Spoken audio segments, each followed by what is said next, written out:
As members of the Global Farmer Network, we believe agriculture is part of the solution, not part of the problem.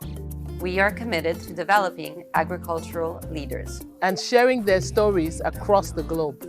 We have one purpose: to amplify the farmer's voice. My voice. Mi voz, la mia voce. My voice. Welcome to Global Farmer Voices, a podcast by the Global Farmer Network, where we invite farmers from around the world to share their stories and perspectives. I'm Delaney Howell, host for this podcast series, and on today's episode, we're featuring Jim Wilson, a farmer from Scotland who has a strong passion for agriculture and more specifically, agriculture technology.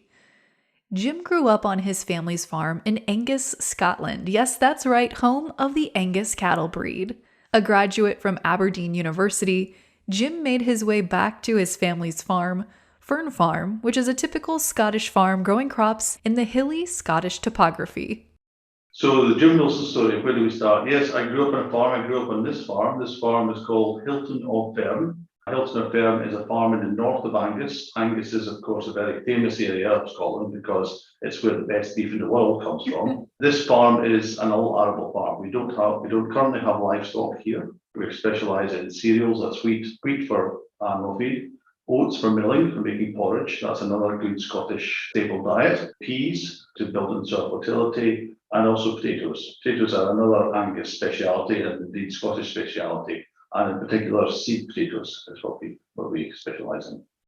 The east coast of Scotland, where Fern Farm is located, has quite hilly topography, a temperate climate that has the ability to create high quality and high yielding crops. But by contrast, the west coast of Scotland does not grow a lot of crops, but does see quite a bit of production of the country's pride and joy product, whiskey. Scottish agriculture is challenging and can be challenging. Obviously, we're quite far north. I mean, the farm here is sitting at around about 58 degrees north. We're well up into the northern latitudes. Scotland only has between 5 and 7% of arable land. The rest of it is hills and trees and moorland, mountains. And the mountains aren't so much alpine as Arctic. We are much more closely linked to northern Sweden and indeed Finland as well, where our landscapes are much more like that. So the small area that is arable land is usually clustered around the east coast of Scotland, and that's where most of the cereals grow and the arable crops are grown. However, in those areas, the growing conditions are excellent for arable crops because we are so far north. We get a lot of daylight during the summer. We tend not to suffer from drought, although we had a bit of a drought problem in summer 22. But normally it's a very good temperate climate for growing crops in Scotland.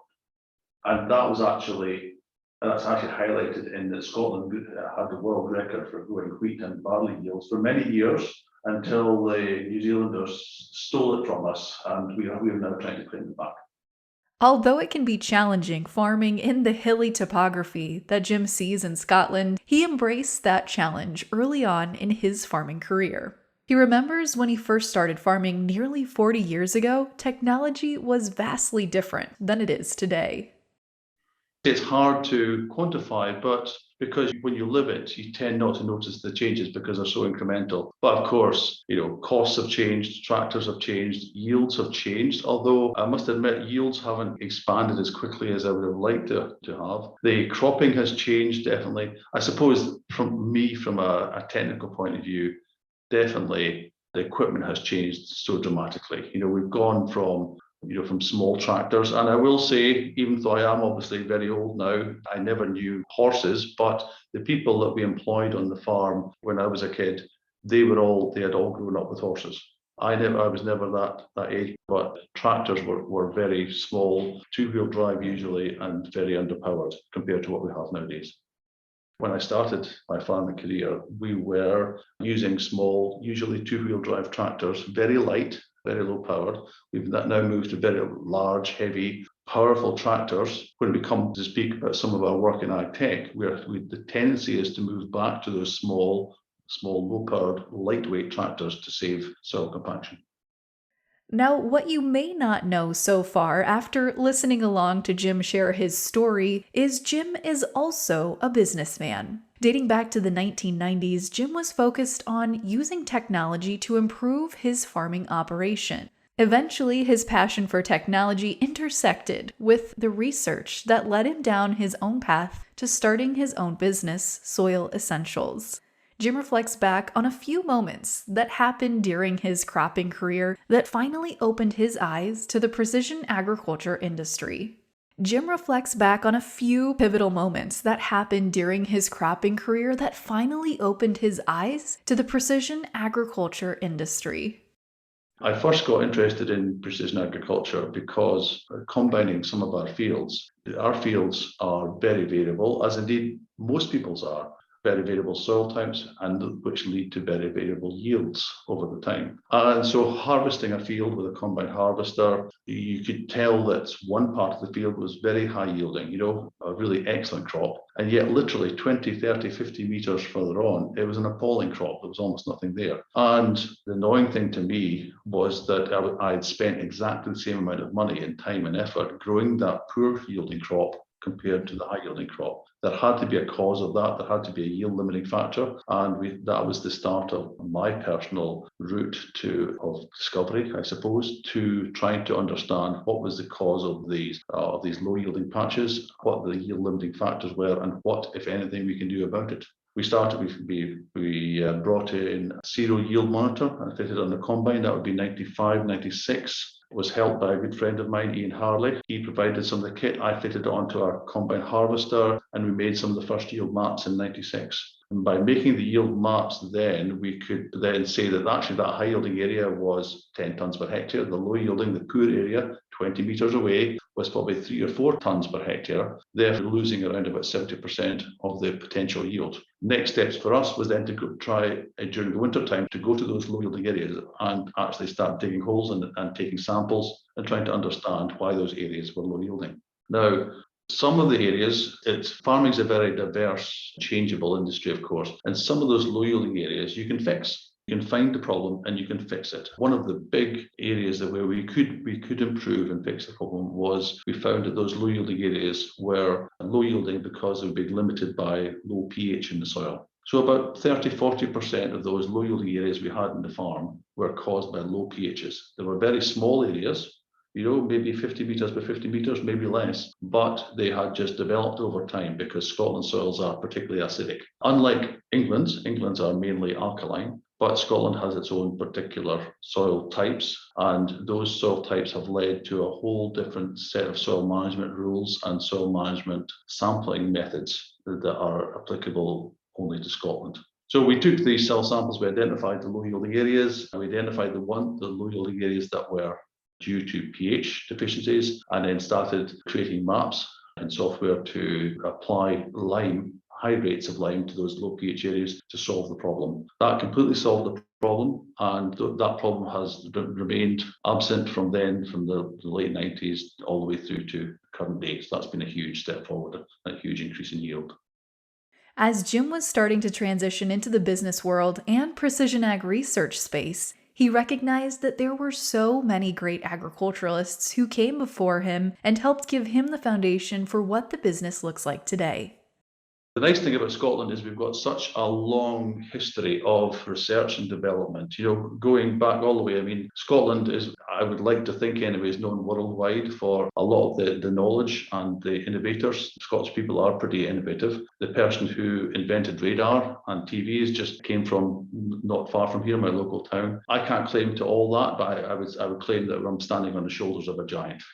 But the tools that were becoming available in the late 90s and the 2000s, the precision ag tools with the release of GPS, we could then start applying those tools to a much smaller area and get repeatable and go back to that area time and time again. And that allowed us to start looking at very much smaller field areas, subfield areas, and trying to work out what the problem was there. And with the advent of variable rate applications, then that just allowed us to solve those areas where we could. Globally, Jim is a leading figure when it comes to precision agriculture, serving currently as Soil Essentials Managing Director, The company strives to evaluate the latest tools to ensure farmers are able to do more with less. Relying heavily on his farming roots, Jim and the company strive to make a positive impact not only in Scotland, but beyond to many other nations around the world. So Soil Essentials is a precision agricultural company, a specialist company that deals with a whole range of different precision ag tools and techniques that we supply direct to farmers, but also through companies across the world. Those tools range from effectively precision soil management tools, soil sampling, soil scanning, measurement, area measurement, drone flying, whatever tools we can bring to make farmers more efficient. We also have a machine control department, which supplies farmers, growers, companies with electronics to fit on their tractors to do either steer their tractors, to make sure that we cut down the amount of time and energy that it takes to apply seeds and fertilizers to those fields. We also supply kit that changes the rate of seeds and fertilizers across the field based on the maps that we make in the Precision Ag division. In addition, to support that machine control department, we broadcast an RTK signal across the UK that allows those tractors to steer accurately hands-free down to 1 or 2 centimeters hands-free. In the third division, we build, we call it the core division, we build software, we build cloud-based software to integrate tools to manage the data that comes from those other 2 divisions. And we sell that software worldwide, usually to companies who want to support their growers by offering them precision ag tools and technologies. And so that software called Core is reskinned with their colors, their logos, and their tools to suit what they're trying to do in their regions of the world. Over the last few years, there has been a huge global push in many countries for farmers to do more with less resources. A huge focus of Jim's has been on starting with the most basic foundation to agriculture, the soil. Soil is a living, breathing, dynamic organism, and farmers worldwide, like Jim, are working diligently to restore the soil and nurture it to its full potential. Farmers are absolutely passionate about their soils. It's where we all come from. It's where the source of our well-being is. It's where the source of our business is. It's where the source of our civilization is. And there are a raft of quotes out there explaining how people feel how important soil is. And I feel that perhaps over the last few years, as farming has become a little bit more industrialized, a bit more of a business, it's very easy to take your eye off the importance of soil. When you're worried about harvesting a crop in the rain, or you're worried about the price of the crop, or whether the farm is going to be profitable, it's very easy to try and just assume that it's all right. The soil will be all right. I think I'm very happy that over the last few years, the farmers and even in the public's worldview, and even the politicians' view has changed back to the importance of soil health, and the amount of carbon that we're storing in the soil. While technology has advanced so much over Jim's career, he says that there is one technology available to all farmers, big or small: their senses. Technology can never replace a farmer's innate ability to understand their soil and crops and use their experience to help make the best decisions possible. I think the ones I keep promoting is thinking about it, thinking about what you're doing, using your senses. Everyone is now in ag tech. Everyone is promotes sensors.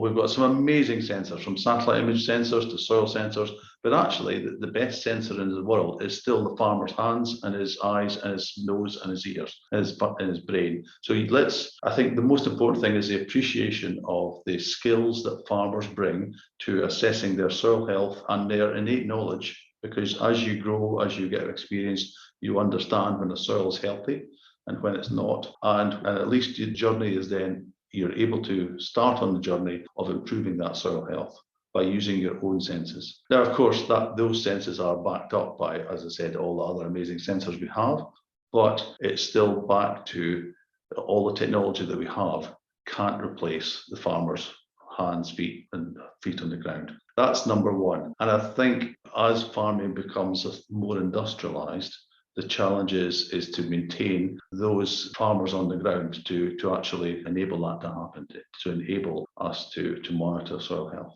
aided by technology, absolutely, but the best sensor is still the farmer. Jim truly is a farmer who leads through action and encourages those around him to do the same. His passion for the agriculture industry, and more specifically soil health, continue to be his reason why every day. We want to thank Jim for taking the time to share his knowledge and story with us on the podcast and for the continued work he does for agriculture. If you're interested in learning more about the Global Farmer Network's mission and its members, seeing some of the things the organization is up to, and finding out how you can get involved, please visit globalfarmernetwork.org. And if you'd like to support the Global Farmer Network through a donation, you can do so at globalfarmernetwork.org/donate. If you enjoyed the podcast episode today, be sure to subscribe and follow Global Farmer Network on social media: Facebook, Twitter, Instagram, LinkedIn, TikTok, and YouTube. Until next time, I'm Delaney Howell, and this has been the Global Farmer Voices podcast.